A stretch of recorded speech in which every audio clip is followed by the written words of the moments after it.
Hai, ketemu lagi di Labir Podcast. Oke, di sini akan banyak cerita bagi teman-teman klub buku yang menceritain mereka pernah baca buku apa aja. Nah, simak cerita-cerita mereka ya.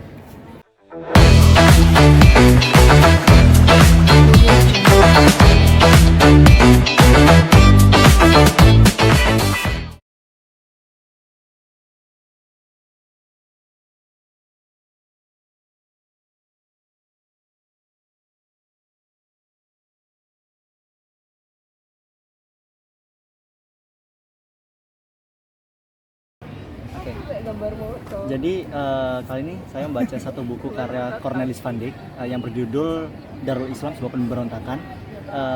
Mungkin sejudul ini merupakan satu bentuk penggambaran bahwasanya Cornelis van Dyk itu menganggap Darul Islam itu merupakan satu bentuk pemberontakan. Yang sebenarnya kalau dipahami lagi, Darul Islam adalah yang diceritakan buku ini suatu gerakan yang ingin membentuk suatu bentuk negara yang lain, bukan republik yang kita kenal sekarang di Indonesia. Nah, Darul Islam itu cita-citanya apa sih? Pengen membuat negara dengan dasar Islam. Mungkin sekarang juga lagi hype gitu, pengen membuat dasar Islam ataupun negara yang Islam kembali bergaung. Nah, itu mungkin salah satu dari bibit-bibit yang berkembang, bertunas dan dimulai dari Darul Islam ini. Dengan tokoh utamanya yang menanam bibit pertama kali yaitu Sekar Maji Marijan Kartosuwiryo. Beliau merupakan salah satu pejuang juga, rekan sejawatnya Pak Soekarno dan juga satu guru juga, Hos Cokraminoto. Nah, beliau itu memulai pemahaman Islamnya dan juga mengembangkannya ke dalam partai-partai politik dan menjadi salah satu saingan besar Soekarno waktu itu. Dan pandangan beliau untuk menjadikan Darul Islam untuk menjadi salah satu negara juga waktu itu. Jadi ada negara Republik dan juga negara Islam. Ini ada dua negara yang waktu itu berseteru. Tapi yang menang waktu itu adalah Republik, maka sejarah adalah milik pemenang. Jadi Darul Islam dianggap sebagai pemberontak. Buku ini menarik. Mungkin karena cetakan lama 1983, ada beberapa hal yang masih perlu diperbaiki dan juga sumber-sumber baru yang ditemukan, tapi worth dibaca. Keren ya, Profesor Uner punya ya ternyata. 1943.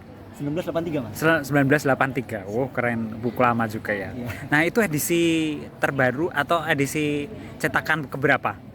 Ini Cornelis van Dyk itu kan salah satu peneliti dari Belanda. Sementara ini salah satu buku bisa dikatakan terjemahan edisi pertama yang diterbitkan dari teman-teman Tempo. Wah, Tempo lagi ya. Iya, Wah, Tempo ternyata hebat juga ya. Oke, terima kasih Damar.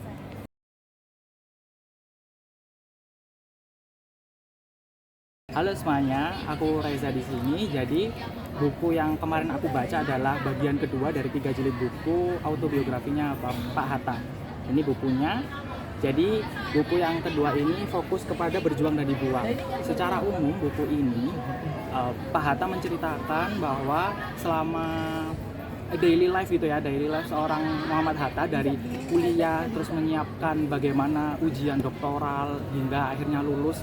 Selama kuliah juga aktivitasnya nggak cuma belajar karena beliau dikenal sebagai seorang kutu buku, tapi beliau juga aktif dalam pergerakan. Tercatat dalam beberapa pergerakan seperti itu beliau tuh mempelopori, dan memang beliau istilahnya berbakat menjadi seorang bendahara. Sejak dari Jong Sumatran Bon sampai di Belanda itu beliau didapuk menjadi seorang bendahara seperti itu. Setelah mempelajari hal itu, di buku kedua juga menceritakan mengenai pertentangan ide antara Pak Hatta dan juga Pak Karno itu sendiri. Mungkin dalam aspek kooperasi atau kerjasama yang dilakukan oleh pihak Indonesia dengan Belanda waktu itu, ada yang setuju, ada yang enggak, itu ada dinamika seperti itu di sana. Selain itu juga karena menegangnya istilahnya intensitas politik di Hindia Belanda waktu itu menegang dan menyebabkan beberapa orang-orang pergerakan atau pucuk-pucuk pergerakan nasional waktu itu seperti Pak Hatta, Pak Syahrir dan juga Pak Karno sendiri diasingkan seperti itu. Jadi di buku itu juga mengulik bagaimana proses penawaran istilahnya apa ya, dinamika seperti itu ya, dari awal sebelum beliau dipindahkan ke Bovendigul sampai akhirnya ke Banda Neira. Nah, yang menarik nggak hanya menjelaskan mengenai bagaimana proses mengasingkan itu, tapi buku beliau juga menjelaskan secara detail apa aktivitasnya. Jadi seperti daily life sebagai seorang internir atau orang yang istilahnya diasingkan itu gimana aja. Dan yang sangat menarik adalah beliau menganjurkan dan memberikan contoh yang baik kepada generasi muda bahwa membaca itu perlu, dan beliau sampai-sampai membawa 17 peti buku isi, kalau nggak salah satu peti buku besi itu ukuran 1 meter kubik itu sebenarnya 17, dan beliau itu menegosiasi sama pihak Belanda agar walaupun beliau dibuang ke Bovendigul atau ke Banda Neira, maksudnya beliau tetap harus membawa buku-buku itu sendiri. Satu yang menarik waktu di Banda Neira adalah waktu beliau dijemput kembali pulang ke Jawa tahun 1943 kalau nggak salah atau 42, itu ada 2 koper buku peti besi yang tidak keangkut karena memang saking beratnya. Nah, itu dititipkan kepada salah satu tokoh diplomat yang senior dan juga terkenal, yaitu Pak Des Alwi almarhum. Nah, setelah dititipkan seperti itu dan kemudian dibawa kembali setelah selesai masa pengasingan seperti itu. Sejauh itu yang bisa aku bagikan sih, Mas. Weh, wakil presiden kita keren ya dulunya. Gimana dengan wakil presiden sekarang? Gitu ya. Masyarakat yang menilai sendiri. Ya, betul. Masyarakat biar nilai sendiri. Betul. Wakil presiden dulu ngajak orang suka baca ya. Baca itu penting banget kelihatannya. Mencontohkan secara nggak langsung. Kalau saya kurang tahu apakah beliau menyatakan dalam pernyataan resmi bahwa membaca penting atau enggak, tapi setahu saya dalam buku dan cermin yang perilaku beliau setiap hari, baik selama sejak kecil atau sampai sejauh ini buku kedua yang saya baca itu selalu dekat dengan buku. Jadi bisa dibilang waktunya habis untuk bermesraan dengan buku gitu. Keren. Semoga wakil presiden kita keren ya. Amin. Amin. Ditunggu waktunya.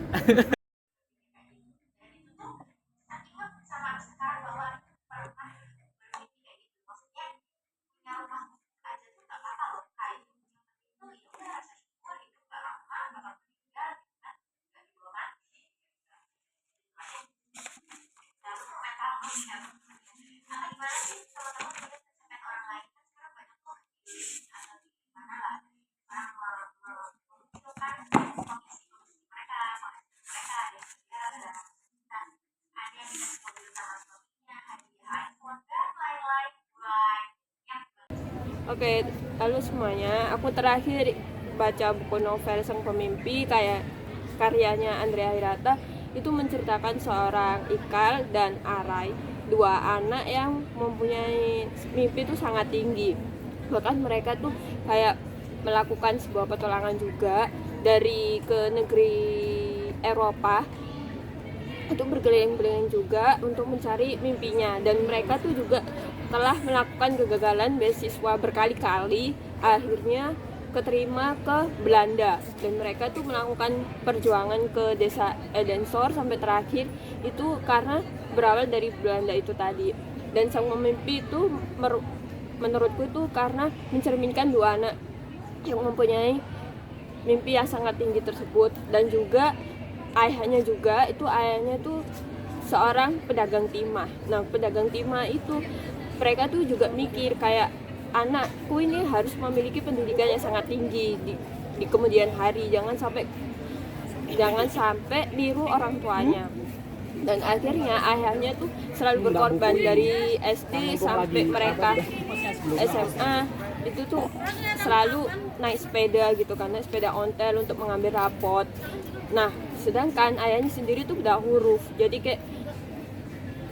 kayak semuanya yang informasi yang mereka dapatkan itu dari 2 anak itu tadi.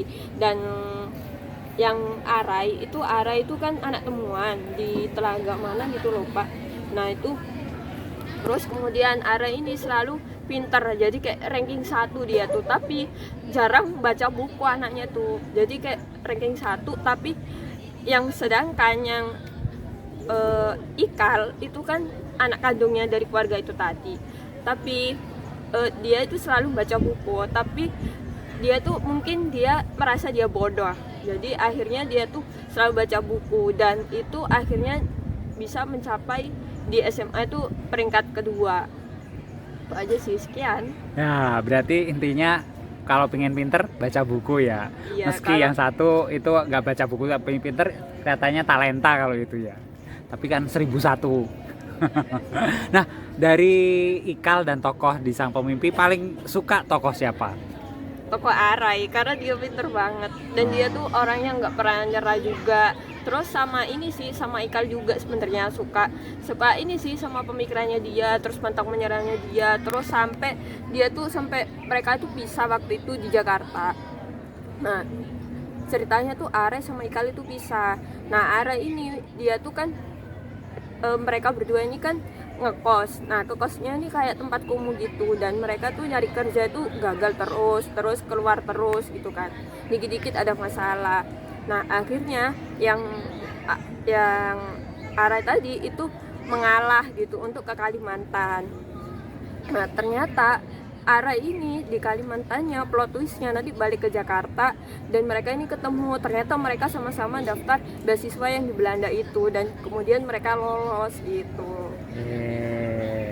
Jadi intinya yuk cari beasiswa ke Belanda. Bener enggak ya? Dan jangan pantang menyerah dalam mimpi. Betul. Terima kasih. Oke, halo teman-teman semuanya, aku Darmi. Aku mau sharing cerita novel ini. Judulnya A+. Ini menurutku adalah novel yang seriusan bagus banget dan worth it to read, beneran. Novel ini tuh menceritakan tentang anak-anak SMA. Nama SMA-nya Bina Indonesia. Jangan dicari di Google, nggak ada ya. Nah, di sini tuh menceritakan tentang betapa kejamnya sistem pemeringkatan gitu loh dalam dunia pendidikan, kayak gitu intinya. Jadi novel ini keren banget sih. Jadi ada tokoh utama namanya Kai itu pindahan gitu ya, awalnya dari SMA mana pindah ke Bina Indonesia. Nah masuk ke Bina Indonesia aja itu tuh kayak dia kan SMA pindahan masuk di awal kelas 12 itu tuh kayak seleksinya ketat banget gitu loh. Dan dia tuh sebenarnya selalu mempertanyakan kenapa kok Bina Indonesia selalu masuk televisi, nilai ujian tertinggi kayak gitu-gitu. Nah setelah dia masuk ke SMA Bina Indonesia, dia tuh baru ngerti bahwa di sana itu kayak cukup bobrok gitu loh.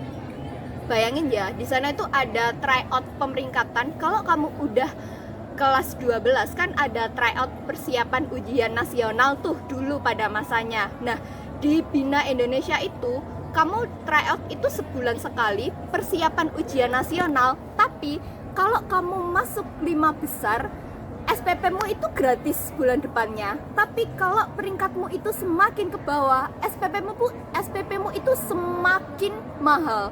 Jadi bayangin di sana itu anak-anaknya itu stres, saingan gimana caranya supaya orang tuaku gak harus bayar SPP mahal. Padahal untuk masuk ke Bina Indonesia sendiri waktu kelas 1 itu seleksinya gak main-main. Namanya sekolah top unggulan, ibaratnya kamu di Bina Indonesia dijamin masuk kampus top deh. Nah kayak gitu intinya. Nah kemudian Kai sebagai anak baru yang dia tuh kayak gak tahu apa-apa, naif banget istilahnya. Tryout pertama dia tiba-tiba mendadak jadi peringkat 1 dan satu sekolah heboh. Singkat cerita, kehadirannya dia itu menggegerkan satu sekolah karena dia itu berhasil menggeser 4 murid yang meningkati, yang selalu mereka tuh peringkat paralel 4 besar gitu loh. Yang selalu peringkat pertama namanya Re, yang selalu peringkat kedua itu namanya Kenan, yang selalu peringkat ketiga itu namanya Ale, yang selalu peringkat keempat itu namanya Aurora.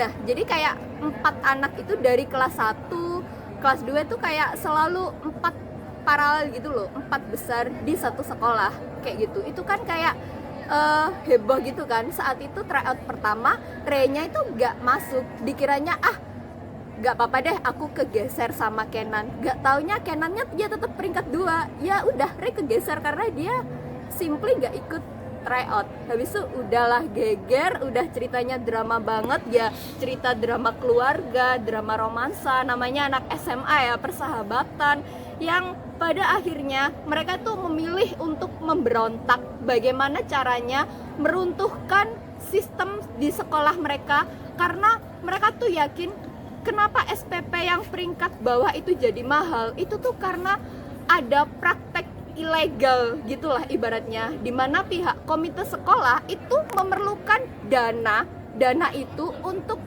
praktek apa ya, sains ilegal lah ibaratnya seperti itu. Nah ini tuh kayak romance, tapi romansnya itu kayak nggak romance mayor, romance minor, bahas pendidikan, actionnya juga ada, kayak dramanya juga ada. Asli ini keren banget sih, karena ada scan di mana mereka memutuskan memberontak adalah gini, ada salah satu siswa yang pada akhirnya meninggal itu tuh karena dia stres intinya dengan beban tugas dan apa ya, kayak orang tuanya tuh, kamu kalau bisa peringkat jangan bawah-bawah ya, ntar SPP-mu mahal. Ini anaknya nggak kuat, pada akhirnya dia meninggal seperti itu. Nah kayak pihak sekolah kan juga kayak menutupi gitu loh, berusaha bagaimana caranya supaya berita buruk itu nggak kebongkar di publik. Akhirnya mereka 5 anak itu, Kai, Re, Kenan, terus Ale sama Aurora itu yang awalnya musuh-musuhan di satu sekolah, kan mereka nggak mau kegeser tuh peringkatnya dengan alasan masing-masing yang itu tuh kayak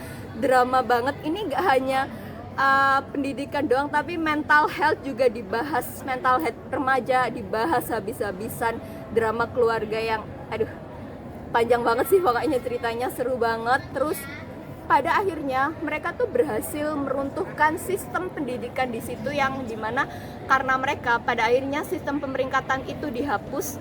Dan gak hanya itu, ternyata plot twist-nya adalah kepala sekolah Bina Indonesia adalah ibu dari sang juara pertama terus Ray, kayak gitu. Dan itu kayak ibunya itu diseret masuk penjara, dan di endingnya itu tuh sekolah Bina Indonesia ditutup kayak gitu. Itu asli, itu seru banget dan keren banget sih, kayak seriusan kalian, aku nggak yang oh kalian wajib baca, tapi ini kayak novel yang seru banget gitu loh. Aku sampai kagum banget sama penulisnya ini, Ananda Putri. Kok dia tuh nulis novel ini tuh selama dia masih mahasiswa. Jadi dia tuh kayak ada keresahan tentang sistem pendidikan Indonesia. Kenapa sih harus di peringkat itu kan kayak membebani anak gitu loh.